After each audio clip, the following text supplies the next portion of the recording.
Looking back, it seems ironic that it was MacGraw's husband, Robert Evans, who convinced her to make The Getaway, which was not a Paramount picture. For while the film was successful, it marked the end of MacGraw's fairy tale career.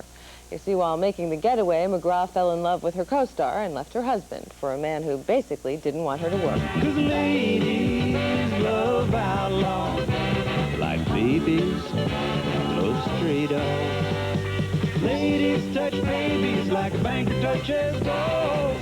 Outlaws touch ladies deep down in their soul. You gave up huge chunks of yourself and your life for men.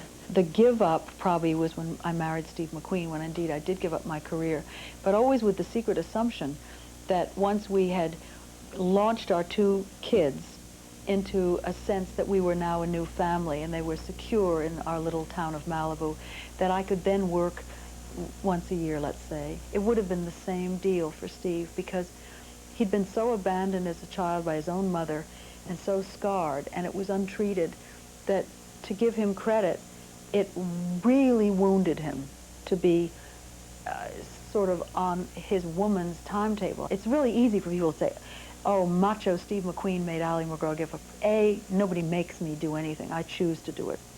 B, it wasn't about macho. It was about absolutely soul-wrecking pain. I'm surprised, though, that it didn't offend. I mean, here you had been self-sufficient for so long, and that it didn't offend your sensibilities as an independent female. It angered me, and I felt unappreciated, and I felt that half of me wasn't being celebrated, that I was getting love conditional upon me being, I say it, you know, sardonically, but barefoot pregnant in the kitchen. It wasn't always that simple, but you know, Steve looked across the room and saw the, you know, the hottest property in town, who was an independent lady with an education and with a specifically New York East Coast lifestyle. He didn't fall in love with a dishy-looking bimbo who happened to be at the club that night. And I accepted changes in my life that were dishonest. So dishonest that the marriage couldn't last. Steve McQueen found a new wife. Ali MacGraw, after a 7-year absence, found her star had faded in Hollywood, and she began to receive and accept some lesser movie roles. You know, a couple of years ago, I was living with a man I didn't like very much. He talked me into doing something I really didn't want to do. Hang gliding. It was that fickleness of Hollywood thing that happened to you after, when you did decide to go back to work. That is astonishing. I mean, no matter what, you still had 3 good movies under your belt. And then you ended up getting some really strange scripts. I got the most vitriolic reviews, commensurate with the kind of rhapsodic praise of the early days.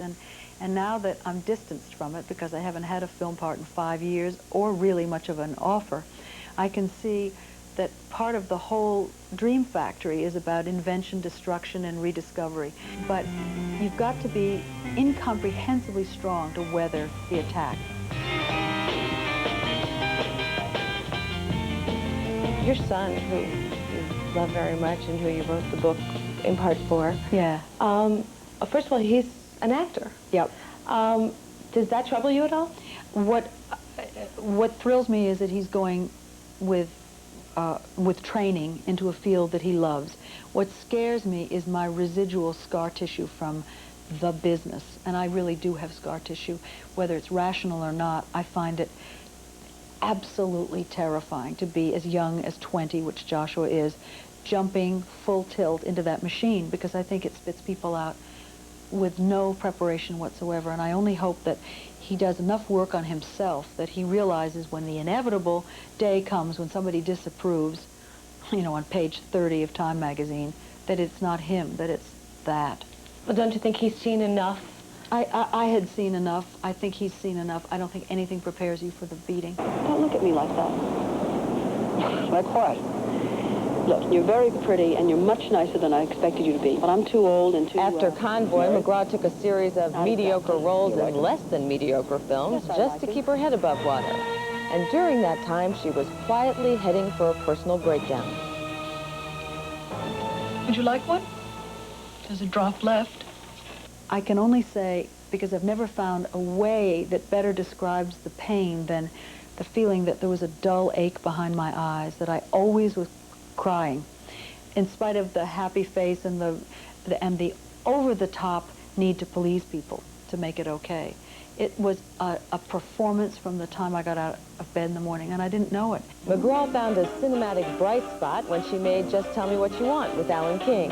But by the time she had moved into TV roles, she realized that what was going on in her personal life was more tragic than the death of her acting career. I put on the most brilliant performance of my career during real lifetime, but alone, which is where I usually preferred to be, I got high. Ali MacGraw was getting high both on alcohol and on men. When we come back, we'll find out how she discovered her addictions and how she put her life back together. Stay with us.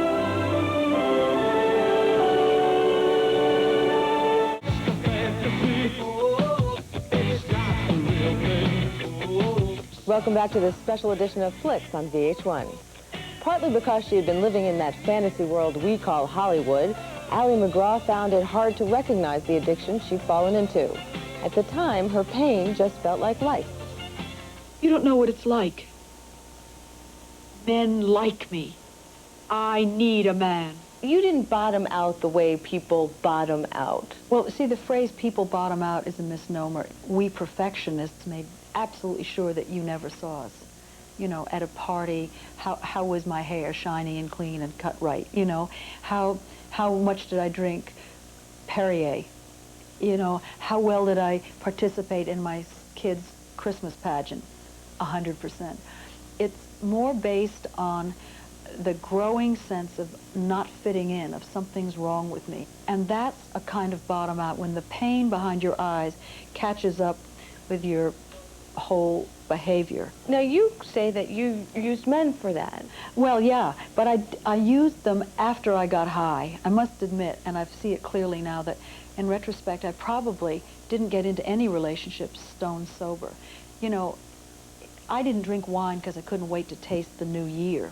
I drank it because it relaxed me and it made me feel capable of talking, of being funny. When you are an alcoholic, you have to stop drinking forever. How does that work for what you call the male addictions? You have to not have sex? Do you have to, like, how does that work? I don't know how it works for other people. What has worked for me is that when I stopped drinking, I stopped getting into obsessive relationships. It just seemed that my antenna changed, that I had the presence of mind to do some homework about what kind of a person is he. Do I like him, for starters? I mean, how many of us women have woken up next to somebody that we didn't even like and wondered what in the world we were thinking of on Friday night that made us feel so horrified on Sunday afternoon? I'm not attracted to the ones who are flashing signs called Mr. Wrong. I've also spent a tremendous amount of time alone and celibate, which was an incomprehensible idea. I mean, you know, after decades of really loving male-female stuff. And I thought that would be impossible. But for me, everybody's different. For me, it was part of the process of taking stock of who I really am and what I really like.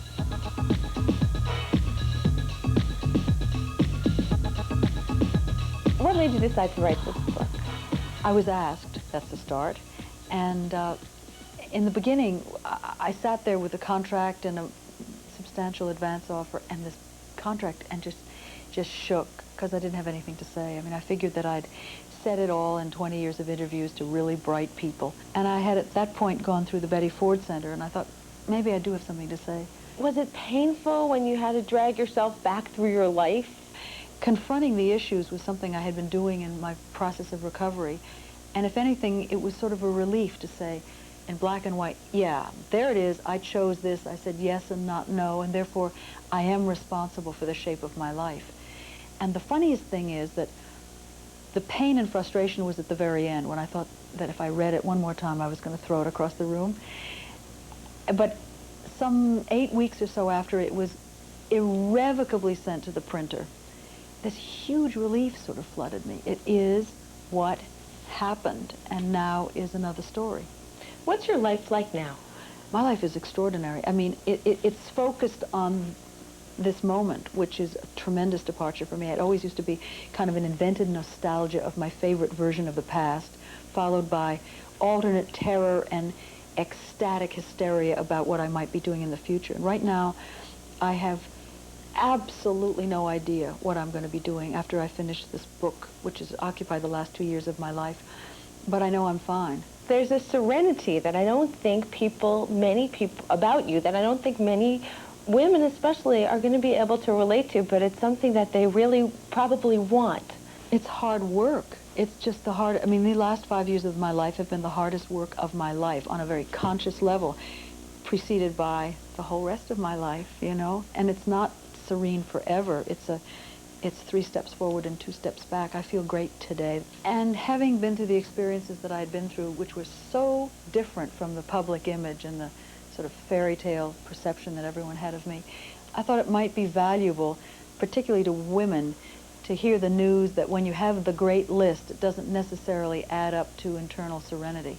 So it's a matter of really getting to know yourself, Yeah, and then knowing absolutely. what's good for you in a relationship. I even think men, I have men friends who absolutely cannot be alone. In fact, we are alone, not lonely.